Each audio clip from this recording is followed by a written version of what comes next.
Bonjour et bienvenue sur Web Marketing Tuto.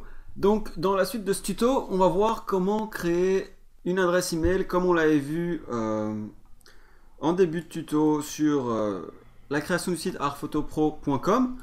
On peut créer des emails perso facilement grâce à HostGator et on va voir comment le faire ensemble en quelques minutes maintenant.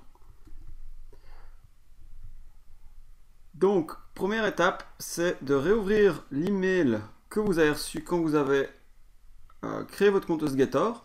Et donc là, vous avez accès à votre cPanel. Donc n'oubliez pas, sélectionnez votre mot de passe et faites un copier-coller. Ou si vous l'avez changé, évidemment, utilisez le mot de passe que vous avez changé. Et je vais vous montrer d'ailleurs comment changer ce mot de passe maintenant. Donc, vous tapez le username et le mot de passe qui sont dans votre email. Vous arrivez sur le cPanel. Premièrement, on va très vite changer notre mot de passe.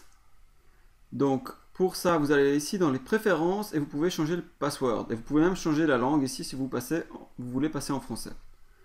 Donc cliquez sur Change Password. Et là, évidemment, vous faites un copier-coller de votre ancien que vous avez juste sur vous. Et vous mettez votre nouveau mot de passe. De votre choix, évidemment.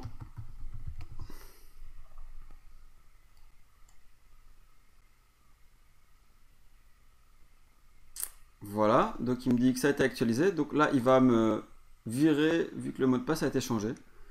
Donc, vous pouvez utiliser le mot de passe que vous venez de configurer. Et j'y arrive vraiment pas. Hein. Voilà, on tape son mot de passe correctement.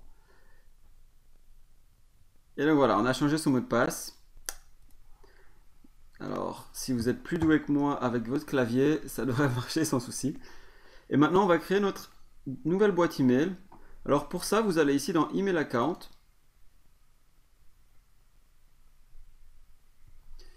Et je vais créer, on pourrait créer par exemple contact@artphoto.net. Vous choisissez un mot de passe pour votre boîte mail. Donc je vais aussi le noter. Franchement, faites bien attention à tous vos mots de passe, à bien tout noter à un endroit, avoir tout sous la main. Vous pouvez choisir la taille de votre boîte mail.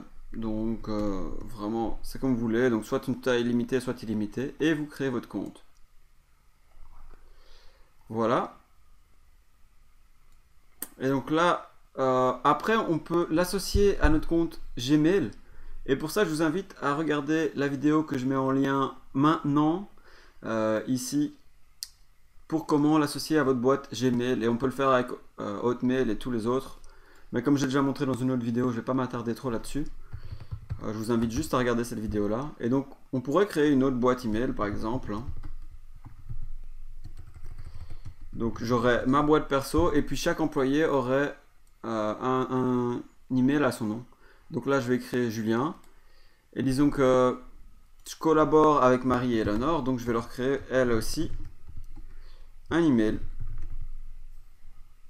Voilà, qui fait chacun 500 mégas. Et donc, soit on peut consulter soi-même ici avec le webmail, soit on configure un email client. Donc ça, c'est ce qu'on va faire dans l'autre vidéo, pour directement recevoir ces emails dans votre boîte mail. Et par exemple, avec Gmail, vous pourrez écrire vos emails directement soit au nom de votre adresse Gmail classique, soit au nom de julien@artphotopro.net.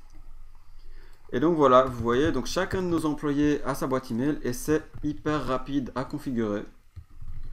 Et ensuite, il suffit de les associer comme on le voit dans l'autre vidéo. Voilà. Et voilà, toutes les boîtes email ont été créées. À nouveau, j'espère que ce mini tuto vous est utile. Et dans le prochain tuto, ce qu'on va faire, c'est qu'on va configurer un sous-domaine pour les formations de photos. N'hésitez pas à liker la vidéo et à vous abonner si vous voulez être au courant de tous les nouveaux tutos de Web Marketing Tuto. Merci et très bonne journée. Ciao.